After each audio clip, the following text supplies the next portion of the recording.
नमस्कार दोस्तों, हमारी आज की कहानी भगवान बुद्ध के जीवन से संबंधित है। दोस्तों, एक बार गौतम बुद्ध अपने भिक्षुओं के साथ एक वृक्ष के नीचे बैठकर विश्राम कर रहे थे। उस वृक्ष की छांव में बुद्ध अपने भिक्षुओं की जिज्ञासा दूर कर रहे थे। बुद्ध के सभी भिक्षु एक एक करके उनसे प्रश्न पूछते और गौतम बुद्ध उनके प्रश्नों का उत्तर दे रहे थे।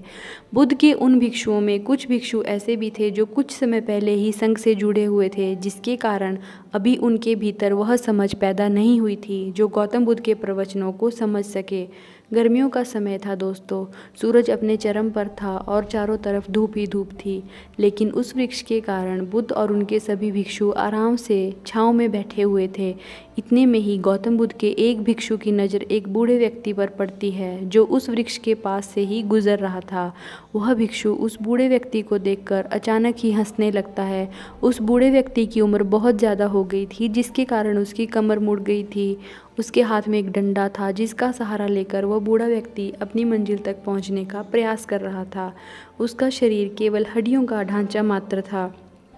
अपने भिक्षु को हंसते हुए देखकर बुद्ध उससे कहते हैं, मेरे प्रिय भिक्षुओं, कृपा करके हंसो मत, क्योंकि जिस व्यक्ति को देखकर अभी तुम हंस रहे हो वह कोई साधारण व्यक्ति नहीं है, बल्कि वह व्यक्ति इसी क्षण तुम्हें तुम्हारे जीवन को रूपांतरित करने की क्षमता रखता है।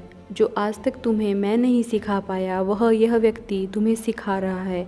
इसके द्वारा दी गई सीख को बेकार ना करो। बुद्ध की ये बात सुनकर वह भिक्षु बुद्ध से कहता है, बुद्ध मुझे क्षमा करें, पर मुझे समझ नहीं आ रहा है कि एक बूढ़ा व्यक्ति जो खुद अपने शरीर और बीमारियों से लाचार है मुझे क्या सिखा सकता है। फिर बुद्ध उस भिक्षु से कहते हैं कि ये बूढ़ा व्यक्ति तुम्हें तुम्हारा भविष्य दिखा रहा है।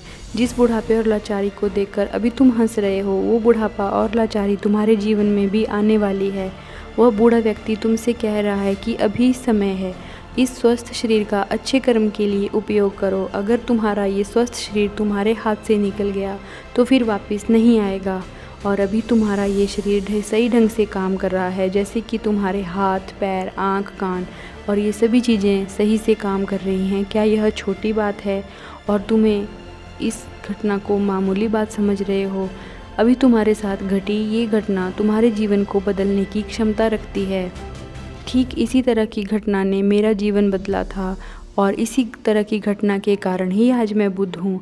फिर वह भिक्षु बुद्ध से कहता है, क्षमा करें बुद्ध, परंतु मेरे मन में यह विचार नहीं आया कि मैं उस बूढ़े व्यक्ति से कुछ सीख सकता हूँ।